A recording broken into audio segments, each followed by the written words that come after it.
या फिर कहीं रुपया पैसा अटक गया हो, नहीं निकल रहा हो, किसी व्यक्ति से कोई काम करवाना है, वो काम नहीं कर रहा, कोई फाइल आगे नहीं बढ़ रही है, कोई कार्य अटक रहा है, तो एक जल के पात्र में जल भरकर 5 बेलपत्री शिव जी को समर्पित कर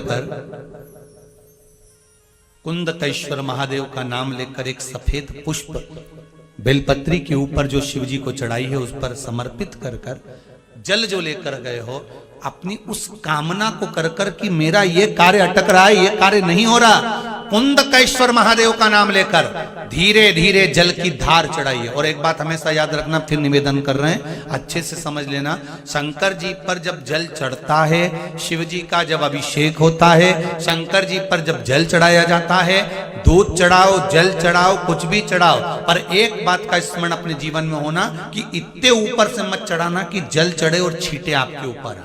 बहुत ध्यान दीजिएगा।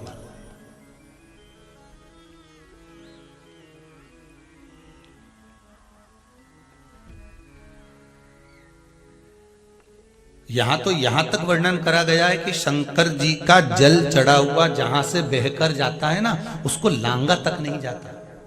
यहां लांगते हैं क्या? नहीं ना, परिक्रमा भी करेंगे तो वहीं से लौट कर वापिस इधर जाएंगे। शिव जी का जहां से जल बहकर जा रहा हो, चढ़ा हुआ जल जहां से बहकर जा रहा हो, उसको लांगा तक नहीं जाता। और कई लोग बड़े बड़े आनंद में शंकर जी पे इतनी ऊपर से जल चढ़ाएंगे तो वो छींटे पूरे अपने ऊपर आना चाहिए, शरीर पर आना चाहिए। नहीं नहीं, उसका दोष है महाराज, उसका दोष है।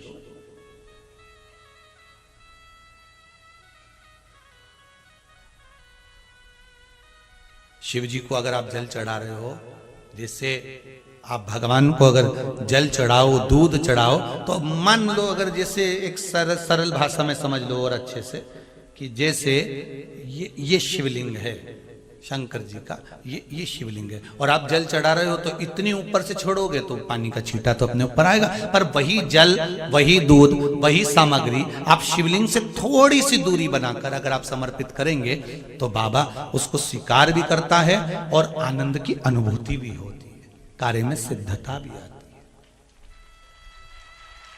कार्य में उसकी सिद्धता भी होती है। अब तुम तो ऊपर से छोड़ रहे हो जिससे वो पानी तुम्हारे ऊपर ही आए, तो वो एक अलग प्रसंग है, बोलिए एक अलग विषय। बहुत ध्यान देना महाराज, भगवान को कभी भी कोई भी सामग्री, जैसे भगवान के मंदिर में अगर फूल चढ़ाने जा रहे हो, भगवान के मंदिर में अगर पुष्प समर्पित करने जा रहे हो, तो फूल का मुख अपनी ओर नहीं होना चाहिए। फूल का मुख कहां पर होना चाहिए?